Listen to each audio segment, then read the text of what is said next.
भारत के तटीय क्षेत्र को, विशेष करके पूर्वी क्षेत्र को प्रभावित किया और उसमें भी सबसे ज्यादा दुष्परिणाम पश्चिम बंगाल के हमारे भाइयों बहनों को, पश्चिम बंगाल के नागरिकों को, यहाँ के संपत्ति को बहुत हानि पहुंचाई है। साइक्लोन की संभावनाओं से लेकर के लगातार मैं इससे संबंधित सभी लोगों से संपर्क में था। भारत सरकार भी सतत राज्य सरकार के संपर्क में थी। साइक्लोन का नुकसान कम से कम हो, इसके लिए जो भी आवश्यक कदम उठाने चाहिए उसके लिए राज्य सरकार और केंद्र सरकार ने मिलकर के भरसक प्रयास किया। लेकिन उसके बावजूद भी करीब करीब 80 लोगों के जीवन हम नहीं बचा पाए। इसका हम सबको दुख है। जिन परिवारों ने अपना स्वजन खोया है उनके प्रति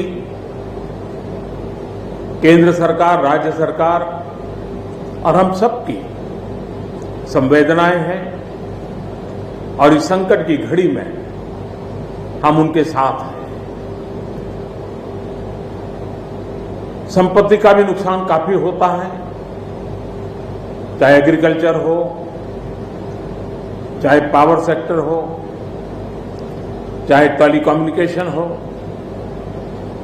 चाहे घरों का उजड़ जाना हो, अनेक प्रकार का, चाहे वो इंफ्रास्ट्रक्चर का हो, चाहे व्यापार जगत से लोग जुड़े हुए हो, चाहे खेती क्षेत्र से जुड़े हुए, हर किसी को नुकसान होता है। आज मैंने हवाई निरीक्षण करके बारीकी से इस प्रभावग्रस्त विस्तार को मुख्यमंत्री जी के साथ, गवर्नर श्री के साथ दौरा करके उसको देखा है। अभी राज्य सरकार ने और मुख्यमंत्री जी ने विस्तार से मेरे सामने जो भी प्राथमिक आकलन है उसका ब्यौरा दिया है। हमने तय किया है कि हो सके उतना जल्द डिटेल में सर्वे हो, कृषि का हो, पावर सेक्टर का हो, टेलीकम्युनिकेशन का हो, घरों की जो स्थिति है, इंफ्रास्ट्रक्चर की जो स्थिति है, केंद्र सरकार की तरफ से भी तत्काल एक टीम आएगी और वो टीम इन सभी क्षेत्रों में सर्वे करेगी और हम मिल करके रिहेबिलिटेशन हो, रिस्टोरेशन हो, रिकंस्ट्रक्शन हो, उसकी व्यापक योजना बना करके बंगाल की इस दुख की घड़ी में हम पूरा साथ देंगे, सहयोग देंगे और बंगाल जल्द से जल्द खड़ा हो जाए, बंगाल जल्द से जल्द तेज गति से आगे बढ़े, इसके लिए भारत सरकार कंधे से कंधा मिला करके काम करेगी और जो भी आवश्यकताएं होगी उन आवश्यकताओं को पूर्ण करने के लिए भारत सरकार के जो भी नीति नियम है उसका पूरी तरह उपयोग करते हुए पश्चिम बंगाल की मदद में हम खड़े रहेंगे। अभी तत्काल जो इस संकट की घड़ी में राज्य सरकार को कठिनाई न हो, इसके लिए एक एडवांस असिस्टेंस के रूप में 1000 करोड़ रुपया भारत सरकार की तरफ से व्यवस्था की जाएगी। साथ साथ जिन परिवारों ने अपने स्वजन खोए हैं उन परिवारों को प्रधानमंत्री राहत कोष से 2 लाख रुपया और जिन लोगों को इंजरी हुई है उनको 50,000 रुपये तक की सहायता देने का भी हम प्रधानमंत्री राहत कोष से करेंगे। पूरी दुनिया एक संकट से जूझ रही है। भारत भी लगातार कोरोना वायरस के खिलाफ लड़ाई लड़ रहा है।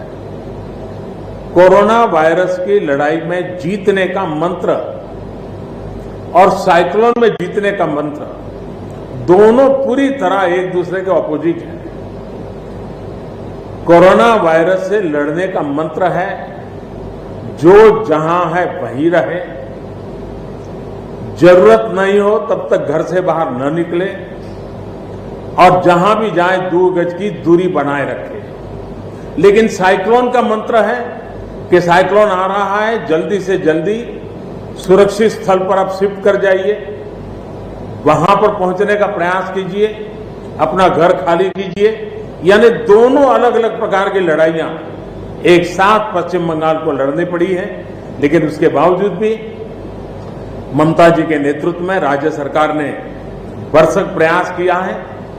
भारत सरकार ने भी लगातार उनके साथ रह करके इस संकट की घड़ी में जो भी आवश्यक, जो एडवांस में करने योग्य था, जो उसी समय करने का योग्य था और जो आगे दिनों के करने की आवश्यकता है, उसको भी पूरा करने का हम प्रयास करेंगे।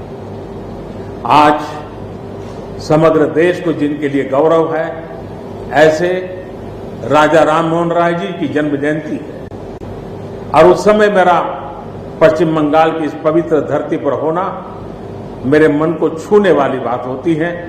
लेकिन संकट की घड़ी से हम जूझ रहे हैं, तब मैं तो इतना ही कहूंगा कि राजा राम मोहन राय जी हम सबको आशीर्वाद दें, ताकि समयानुकूल समाज परिवर्तन के जो उनके सपने थे, उनको पूरा करने के लिए हम मिल बैठ करके, मिलजुल करके एक उज्जवल भविष्य के लिए, भावी पीढ़ी के निर्माण के लिए समाज सुधार के अपने कामों को निरंतर जारी रखेंगे और वही राजा राम मोहन राय जी को उत्तम श्रद्धांजलि होगी। मैं मेरे पश्चिम बंगाल के सभी भाइयों बहनों को विश्वास दिलाता हूं कि संकट की घड़ी में पूरा देश आपके साथ है। भारत सरकार कंधे से कंधा मिला करके आपके साथ आने वाले सभी कामों में खड़ी रहेगी। इसी संकट की घड़ी के समय आप सबसे मिलने आया हूं, लेकिन कोरोना वायरस के कारण सब नागरिकों से तो नहीं मिल पा रहा हूं। मन में एक कसक तो रह जाएगी। यहां से मैं आज उड़ीसा की ओर जाऊंगा और वहां भी हवाई निरीक्षण करूंगा, वहां के माननीय मुख्यमंत्री जी से, वहां की सरकार से बातचीत करूंगा। मैं फिर एक बार पश्चिम बंगाल की इस दुख की घड़ी में मैं आपके साथ हूं। जल्द से जल्द आप इस संकट से बाहर निकले, इसके लिए मैं पूरी तरह आपके साथ रहूंगा। बहुत बहुत धन्यवाद।